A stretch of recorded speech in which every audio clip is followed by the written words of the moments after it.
Hi guys, today we're going to take a look at Muggy planes for an 80 plus sorcerer. First thing worth mentioning is that the results are a little lower than expected because if you watch the video, you'll see that I actually messed up the first lap and I much improved the second lap. So do keep that in mind. The first lap in the video will be a little bit worse than it should have been. I figured out the better lap throughout the video. Anyway, once doing a proper lap, you can expect about 750k K experience per hour with about 500k profit per hour. The profit is largely from weekly deliveries. All of the monsters here drop pretty good items for weekly deliveries. So yeah, you're going to be making a fair amount of profit there. Mostly it's the flags from the high guards and the lizard wand tips or something from the ranged ones. Yeah, very nice profit. The character in this video is level 85, sorcerer of only 61 magic levels, so you can probably do even better than this.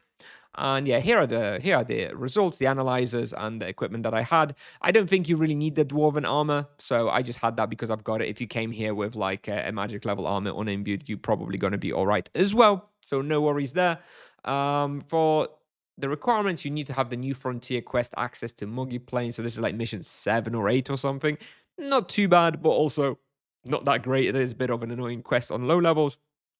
And you do want to pick up the high class lizards Grizzly Adams task because it's pretty good progression. Charms and Wheel not applicable. The mastery you want is energy. You're going to be mostly using avalanches here because this is quite a closed respawn, quite an open respawn. So it's really hard to sort of line up the monsters for the wave. So it's mostly avalanches. However, if you can line up the monsters, get a good wave plus a converted fire wave, do of course do that.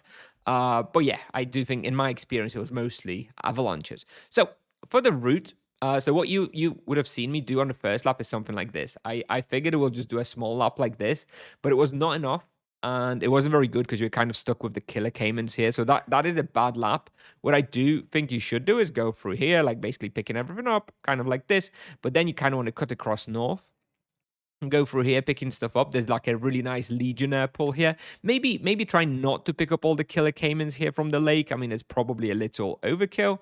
Then you kind of just want to go through the little village, do a couple of pulls somewhere around here, and then go through the bridge and cut across here and come back and rejoin the lap. And doing it like this is much better. The respawn definitely keeps up at that point, and you get to kill more of the lizards and fewer caimans, which caimans aren't really very good. They're not very profitable either, so you kind of want to avoid those as much as possible. I do suggest avoiding this village here in the bottom right. It's got a couple of lizard Zalguns in there, which at this level are pretty deadly with their ranged earth spit attacks. So yeah, I would avoid the lizard Zalguns here. Other than that, yeah, this is basically the lap I would recommend. And I do think this is a pretty good respawn if you can bother with the quest to get access here. I think it's kind of all right. I kind of like hunting here. A bit of an old school spot, but still pretty good. Anyways, if you have any questions, let me know in the comments. And I'll play the video now, and I'll see you in the next one. Bye-bye.